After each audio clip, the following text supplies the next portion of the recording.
Abra sua Bíblia em Apocalipse 2, versículo de número 18. Nós vamos continuar, agora indo para a parte 3 da carta de Jesus à igreja em Tiatira. Vamos ler os versículos 18 e 19, e aí vamos caminhando, amém? Apocalipse 2, 18 e 19 diz assim: ao anjo da igreja em Tiatira escreve: estas coisas diz o Filho de Deus, que tem os olhos como chama de fogo e os pés como semelhantes ao bronze polido. Conheço as tuas obras, o teu amor, a tua fé, o teu serviço, a tua perseverança e as tuas últimas obras, mais numerosas do que as primeiras. Vamos parar aqui nesse momento e vamos seguir desse ponto. Você que não lembra muito ou não teve a oportunidade de ouvir sobre a introdução dessa carta e também sobre o contexto da cidade de Tiatira, o contexto da igreja também que estava nesta localidade, você vai ter que ouvir a primeira mensagem sobre esse tema. E na semana passada nós conseguimos expor bem o versículo de número 18, que nós já lemos aqui, e você também pode acessar isso nas mensagens anteriores. Então a gente vai agora conversar um pouquinho, meditar um pouco sobre o versículo 19. Então a gente vai voltar a ler para que nós possamos entender um pouco mais profundamente o que Deus fala aqui em sua palavra. Versículo 19 diz: conheço as tuas obras, o teu amor, a tua fé, o teu serviço, a tua perseverança e as tuas últimas obras, mais numerosas do que as primeiras. Então, você percebe ao longo dessa carta que Jesus tem também para eles, para essa igreja, tem um porém contra ti. Isso vai ser dito daqui a pouquinho, nos próximos versículos. Só que antes de ele apresentar a sua confrontação do pecado, antes dele apresentar a sua denúncia profética do pecado, ele está mostrando que parte da igreja recebe a aprovação dele, a aprovação do Senhor. É muito interessante, irmãos, porque isso também acontece no tempo chamado hoje. A igreja de Jesus está debaixo do olhar poderoso, santo, justo, daquele que tem os olhos como chama de fogo.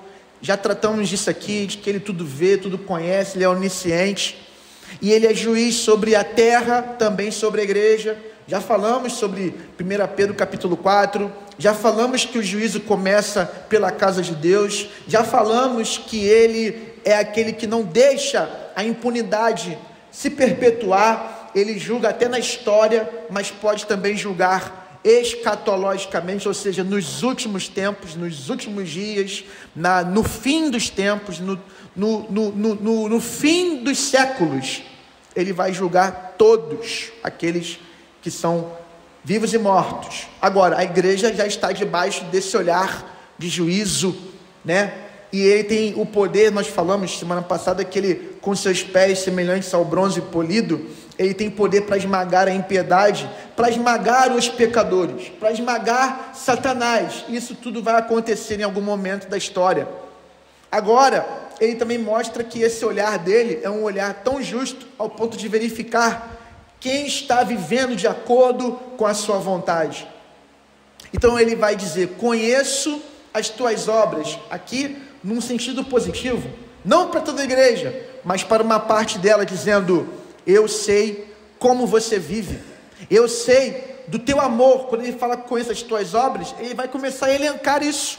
Eu conheço a tua maneira de se relacionar, a tua maneira de se expressar uns aos outros. Eu conheço, mas ele está falando para a parte da igreja, não é para toda essa igreja. Você vai ver que uma parte dela está corrompida pelo ensino falso dessa profetisa, que você vai entender daqui a pouquinho, ou na próxima mensagem, quem ela é.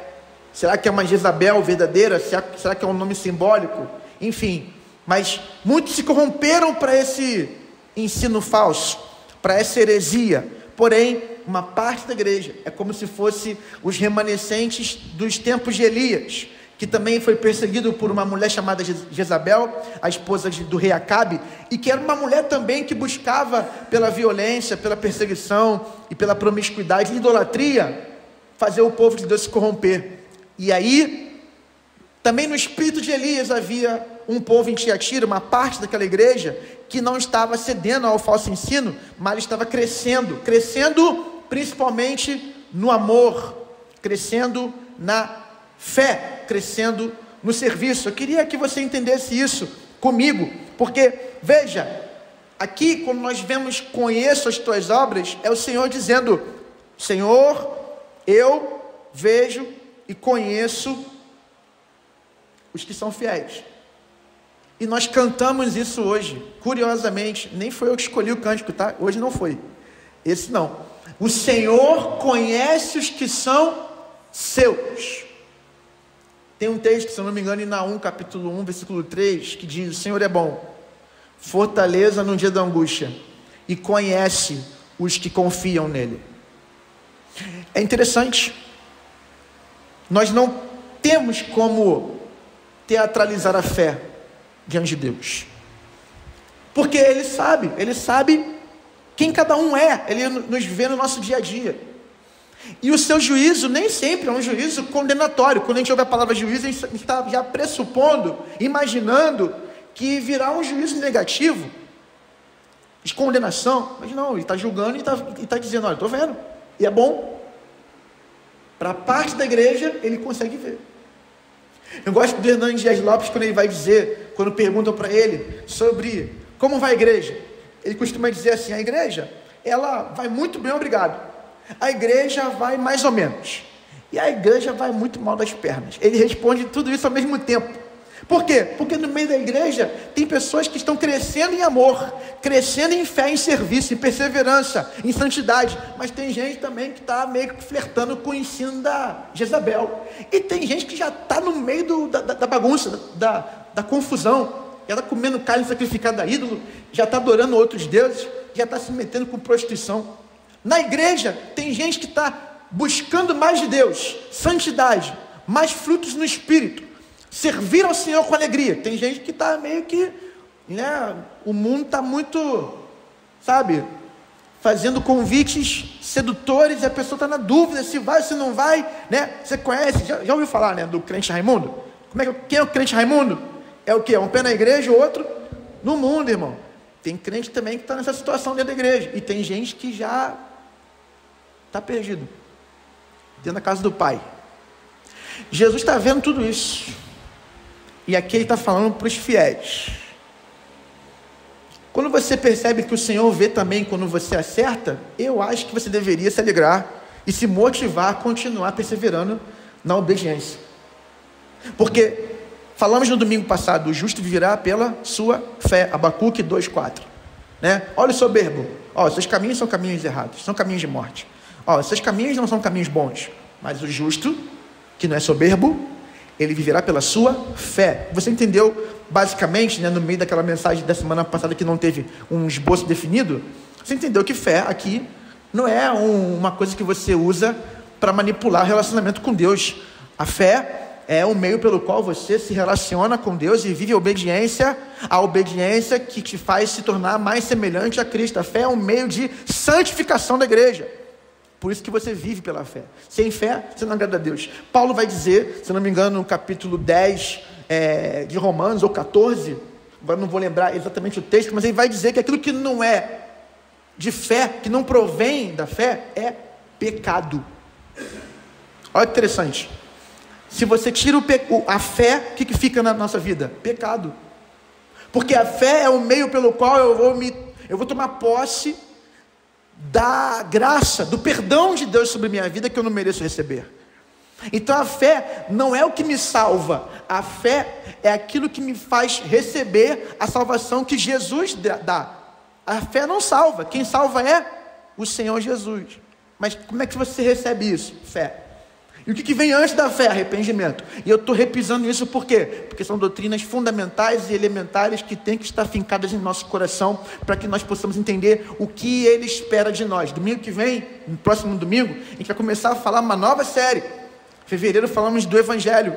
Março falamos da conversão, que é o resultado imediato positivo do Evangelho, da pregação. Quem crê, quem recebeu, quem abrigou na vida e na alma o Evangelho, quem respondeu com arrependimento e fé, quem responde assim e cresce nisso é convertido. Amém ou não, igreja? Agora, o convertido tem que fazer o que agora? O convertido tem que buscar outros perdidos. Os convertidos estão agora entrando em missão. Você não é convertido para ficar engordando espiritualmente dentro da igreja, apenas recebendo palavra, recebendo unção, recebendo graça, recebendo o poder de Deus. Para quê? Poder para quê? Poder para poder servir, poder para ensinar, para pregar, poder para anunciar o Evangelho, para testemunhar, poder para que a obra do Evangelho se expanda na comunidade, na tua família. Amém ou não, igreja? Os convertidos agora entram em missão. A missão é para os convertidos. O discipulado, o crescimento espiritual, a maturidade cristã é promovida no meio dos convertidos. E para que haja convertidos, tem que se pregar o Evangelho. E quem vai pregar o Evangelho? Quem foi salvo por Jesus através do Evangelho. Agora veja, uma igreja que Jesus olha e diz: eu tenho coisas boas para te dizer. Lembrando, irmãos, não são todos aqui. É uma parte da igreja que ele está olhando e está dizendo assim: olha, conheço tuas obras, você ama. Então uma parte da igreja está se manifestando, se revelando, né? Porque entendeu a realidade do Evangelho. Então essa igreja que está avançando na prática do amor. Essas são as boas obras para o qual nós fomos criados em Cristo Jesus. Fomos salvos para amar, salvos para liberar perdão, salvos para tolerar o defeito alheio, salvos para agir com generosidade, salvos para servir com muita graça e amor. Mas também nós somos aqueles que foram chamados para crescer também na fé, na obediência, na fidelidade a Deus. Então Jesus olha para a igreja e vê um grupo deles, um grupo daquela igreja que está avançando no meio do caos, no meio da perseguição naquela cidade. Há um grupo de remanescentes fiéis, 7.000 que não se dobraram a Baal, que não são massa de manobra de nenhuma Jezabel, e estão crescendo no amor, estão crescendo na fé, na obediência, porque a fé se manifesta na prática, em obediência, em confiança, em fidelidade, em praticar uma verdade que é ensinada. A doutrina dos apóstolos tem que ser praticada, e é praticada pela fé, crescendo no serviço. A palavra aqui no grego original é diaconia. Nossos diáconos estão estudando sobre isso, estão percebendo que não tem apenas uma tradução na palavra serviço na Bíblia, não é apenas doulos, escravo, porque na verdade a tradução certa para o português de doulos no grego é escravo, deveria aparecer lá. Muitas vezes Paulo está se apresentando assim em Filipenses, ele é um preso pelo Estado romano, e está escrevendo dentro da prisão de Roma, para uma igreja livre, que tinha cidadania romana, que tinha o orgulho de ser colônia romana. Ele está falando assim: eu sou escravo, eu sou doulos de Cristo, e Cristo Jesus aqui é o meu Senhor. Ele vai falar: eu sou Paulo, escravo do Senhor Jesus Cristo. A palavra doulos é escravo, e a palavra Senhor é Kyrios. Kyrios é um título atribuído a César. Interessante, irmãos, eu não vou devagar isso muito aqui agora, mas é interessante porque a carta de Filipenses as cartas têm sempre uma apresentação. É o autor da carta dizendo quem ele é, Paulo, né? Ele está falando, e aí qual é a ocupação dele? Ele é um servo de Jesus Cristo, do Senhor Jesus Cristo, e ele está escrevendo para quem? É o destinatário, né? É o remetente destinatário. Isso era enrolado naquela época e transitava no meio do império. Então os soldados, os poderosos ali da segurança pública do Império Romano, eles acessavam aquelas cartas e olhavam assim: Paulo, escravo do Kyrios, que não é César, é Jesus Cristo. Ele declarava isso abertamente. Ele não tinha medo do evangelho nesse ponto.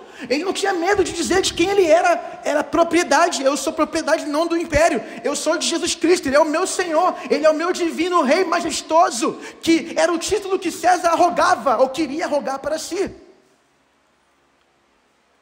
Paulo escreve essa carta à igreja de Filipenses, se apresentando como um escravo. Agora aqui no texto, a palavra serviço não é doulos, é diaconia. É o serviço que não é apenas uma demanda de um ofício, como os irmãos e irmãs que foram declarados aqui, ratificados pela igreja em assembleia, como novos diáconos da igreja. A igreja tem uma demanda diaconal a ser compartilhada com a comunidade toda. Não são só os oficiais chamados a servir, toda a igreja é chamada a servir. É claro que os oficiais vão servir com autoridade sobre a membresia, para poder justamente bem servir a membresia, bem servir o pastor, bem servir os pobres, a comunidade, o rebanho de Deus, mas também o próprio rebanho, a própria membresia é chamada para servir. E essa igreja entendia isso. Sabe, você muitas vezes tem a oportunidade de servir na sua vizinhança. Você pode servir uma palavra, você pode servir um ouvido para ouvir um lamento, um sofrimento. Você pode, jovem, servir na sua escola, ajudando alguém a fazer uma tarefa da escola, alguém que tem dificuldade numa matéria. Você pode compartilhar aquele lanche que você tem, você pode abençoar um jovem com um lanche, você pode ouvir a necessidade alheia e tentar suprir com alegria e amor. Você pode fazer isso na sua vizinhança, no seu trabalho. Você pode servir aonde você estiver, para além daquilo que você faz como ocupação profissional. Você pode servir aqui na igreja. Você pode descobrir se alguém está passando por alguma dificuldade e de alguma maneira buscar ajudá-lo.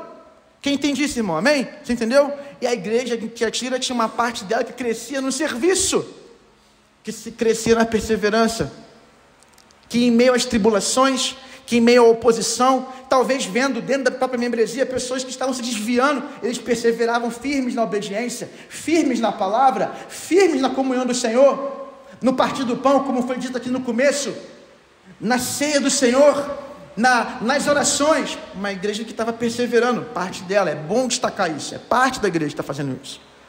Agora Jesus dá uma fala especial. Ele vai dizer para essa igreja que eles também estão tendo últimas obras. Veja comigo o texto. As tuas últimas obras, elas são mais numerosas do que as primeiras. Irmãos, Tiatira tinha um grupo dentro dela que estava tentando tornar a igreja uma grande igreja. Ou seja, uma igreja que cresce, não apenas em número. Porque às vezes, irmãos, esses ministérios aí que estão trabalhando entretenimento, ou trabalhando, outras doutrinas e teologias, ou novos ventos de doutrina, ou aquilo que dá certo, aquilo que lota uma igreja.